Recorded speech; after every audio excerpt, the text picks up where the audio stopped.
From Willis Towers Watson, welcome to Ion 65, a podcast for public sector employers concerned about retiree healthcare. As we wrap up 2021 and head into the new year, I thought we might want to hear what some of our retirees have had to say about the viabenefits individual Medicare marketplace, also called a Medicare exchange. Hey, Nina, I love this idea because, as I've mentioned, many of the retirees I helped move to the individual Medicare marketplace have really expressed their happiness with the model. And it's no surprise that we have some more retirees, and not just from my state of Ohio, who are singing the praises of this model.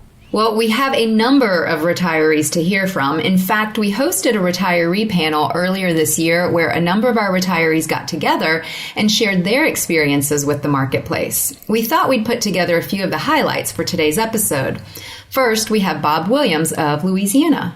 Well, I'm pretty picky about details, and I felt that we got every question answered. It was great that this person was very knowledgeable about the details, because so often you talk to salespeople with insurance, and they have the broad picture, which is wonderful, but they can't really get down to the nitty-gritty. We know this is big change for retirees, so it's very important that they feel confident about the decisions they are making.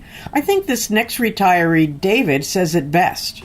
Did we feel confident? Yes, we've always felt confident in the benefit advisors we talked to. I'm an amputee, so I needed to make sure that the coverage that I was getting was going to cover prosthetics to the provider that I chose, rather than being forced to take a provider from an insurance company. So that was important, and the advisor was able to answer those questions and make sure that those needs were met. And it is so important that the retirees find affordability with the model. And one area where healthcare can be expensive is with prescription drugs. Let's see what Linda, a retiree from Nevada, has to say about that. The advisors are very knowledgeable, and they don't treat you like you're wasting their time with the questions that you're asking, that every question that you ask is important. I don't take a lot of prescriptions, but they aren't low cost. And so it was really nice to see that I was getting a good break on the prescriptions that I was paying for when I was under group coverage. And as I recall, Nina, David from Pennsylvania also saved money with the Medicare exchange offered by viabenefits. The nice thing about having the HRA and using viabenefits is once we set it up, we get automatically reimbursed for our Medicare payments and for our insurance premiums. And then every year, if there's a change, we just have to notify viabenefits, and they make it. But it's a great benefit to have. I mean, it saves us a lot of money every year. Viabenefits makes it so easy to request reimbursements. When you get a prescription or you have out-of-pocket medical expenses, it's really easy to submit for reimbursement, and it goes right into your checking account. So it's really almost seamless. Marianne, you often say that our healthcare needs change as we age. Let's listen to what Lambert from New Orleans has to say about changing his plan during last year's annual checkup. We did the annual review, and we found that the coverage that we were satisfied with for the last couple of years was fine, but we got the same coverage, again at a better rate, with another company with a reputable name and all. So again, we made the transition very easily. As a matter of fact, I don't know if I did something wrong or what, but I was paying 2 premiums for 2 months, not realizing it. And when we caught the error, the first insurance company refunded both monthly premiums with no problems at all. I went back to revisit the prescription costs initially. Then we looked at the insurance coverage, and she said, I think I can save you some money. It's about $100 a month. I said, well, if you can. And when she mentioned the name of the company that was involved, I felt comfortable making the transition. And again, we've had full coverage. We hadn't had any problems at all. We've used the coverage since October and didn't have any hiccups. So it went very well. Our healthcare needs do change as we age, especially the prescription drug coverage we need. Here, David shares the challenges he had and what he did to change his prescription drug coverage. We're on our third prescription plan. The first time we switched, it was because the premium on the one we were using was going up, and we switched to a lower, same coverage basically, but a lower monthly premium. And then the company we had last year was eliminating the plan. The important thing, at least from our perspective, is to make sure they use your pharmacy. If you've got a preferred pharmacy, you have to make sure that when you're dealing with the advisor that you tell them that. As your prescriptions change, you need to keep them updated. So, because that's what determines your cost, is what prescriptions you're taking. And we also asked Norris Williams from Louisiana what advice she would give to a retiree who is about to have their first enrollment call into an individual Medicare plan with a Medicare exchange or marketplace. I would first tell them to congratulate them on the wisdom of their employer or their retiree advisor, because we've been so comfortable with the advice that we've gotten from viabenefits, and also, bottom line, with what they've been able to provide for us.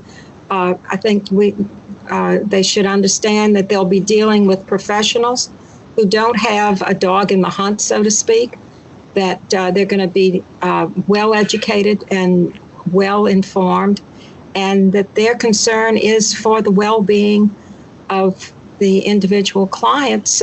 Packages that they will suggest will be good for you. And also, I would advise them to do their own research as well, because a person who's a professional can only do so much. They can only give you advice based on the facts that you give them.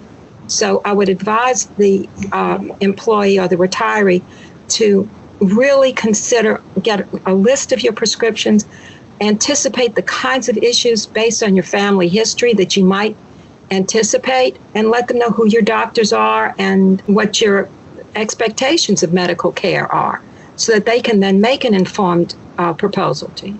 We also asked Linda what advice she would give to employers considering this model, especially if they were hesitant about offering this model to their retirees. I would suggest to the employers to look into it as a superb benefit for their employees going through the transition. It was painless, it was informative, and the people that you're working with are so educated and caring, which is something that seniors don't always get. With all of the things that viabenefits stands for, it's something that the employers need to look at for the future of their people who have given their lives to their positions. A lot of us are one-time employees forever, no matter where we go. And it's nice to have your employer stand behind the decisions that are helping you after you've left their employee. You know, Nina, I couldn't agree with Linda more. I've often said that when people give their entire career to an employer, it's important that they retire with some security. And retiree health care that's affordable certainly goes a long way in creating that security. So we asked a similar question that we asked Linda of Lambert, and let's take a listen to what he has to say.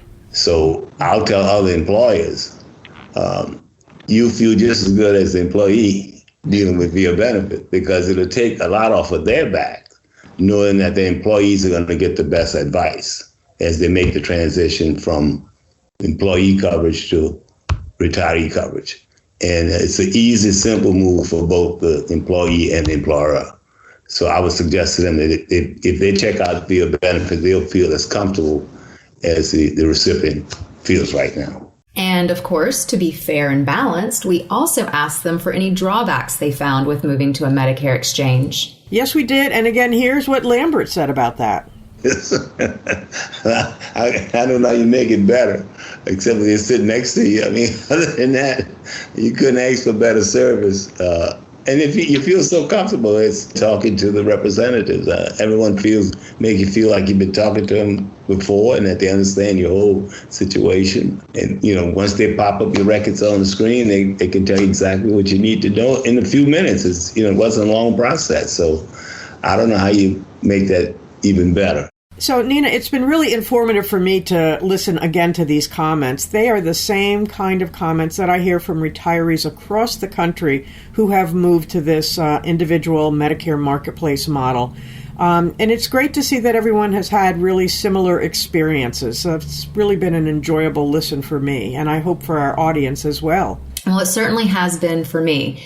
That's a wrap for this podcast. I hope you enjoyed listening to what retirees have to say about moving to the individual marketplace.